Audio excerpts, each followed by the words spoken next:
Cold outreach is either the most terrifying or most liberating thing you can do as a founder. And the difference comes down to one brutal truth.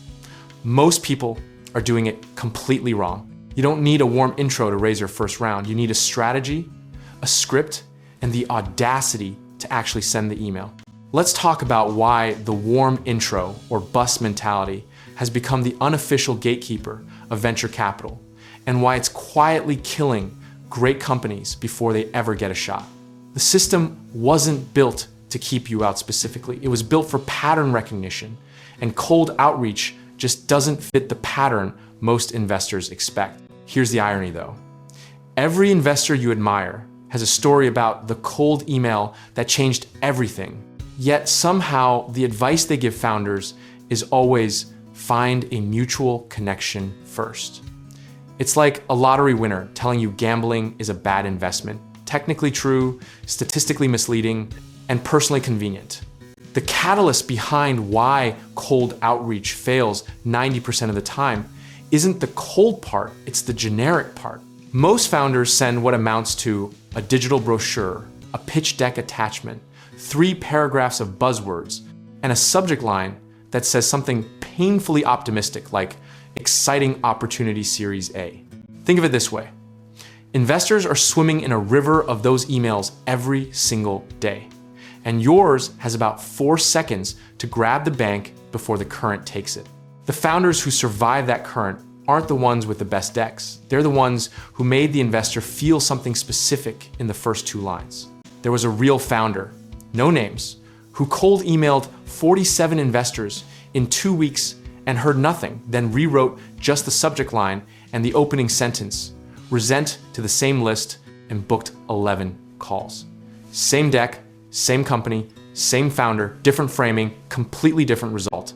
That's not luck, that's linguistics. The psychological weight of cold outreach is real, and it's worth naming. You feel like a nobody asking a somebody for something, which immediately puts you in a subordinate position before you've typed a single word. The founders who break through that frame are the ones who walk in digitally speaking like they're doing the investor a favor by letting them in early.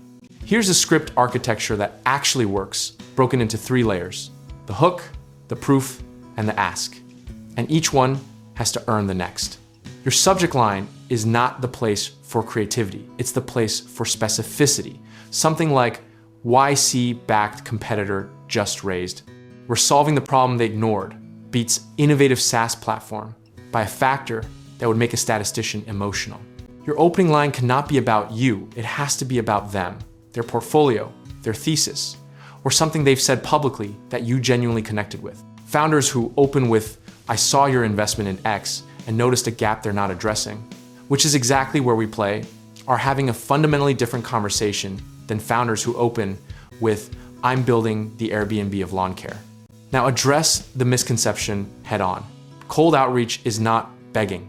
Begging is asking for something without offering value, and a well-researched, well-timed email to the right investor is an offer, not a request.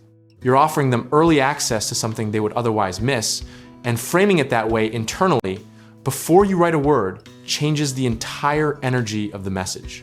Historically, some of the most iconic funding stories started with cold outreach that most people would have deleted. Founders who emailed partners directly, followed up 3 times without apology, and built relationships over months before a dollar changed hands. The lesson isn't that persistence is charming. The lesson is that a disciplined, non-desperate follow-up sequence signals exactly the kind of temperament investors want in someone they're about to give money to. Practically speaking, your sequence should be no more than 3 emails spread over 3 weeks, each one shorter than the last, each one adding a new data point rather than just bumping the thread. If your first email is 100 words, your follow-up should be 50, and your final one should be 20 confidence decreasing in length, not in tone. The philosophical truth underneath all of this is that the founders who raise without warm intros aren't luckier or more connected. They're more disciplined about treating investor outreach like a product, iterating based on data, and never letting rejection feel like a verdict. You're not being told no forever. You're being told not yet, or more often, not with this email. So be honest with yourself about where you are in the process. Build the list, write the script, test the variables, and treat every non-response as a hypothesis to refine rather than a door being slammed. The round is out there, the investors are real, and the only thing standing between you and that first call is the email you haven't sent yet. Whether you're raising capital, investing in real estate, or need a contractor or lender to bring your vision to life, we can help. Check out our links in the description below.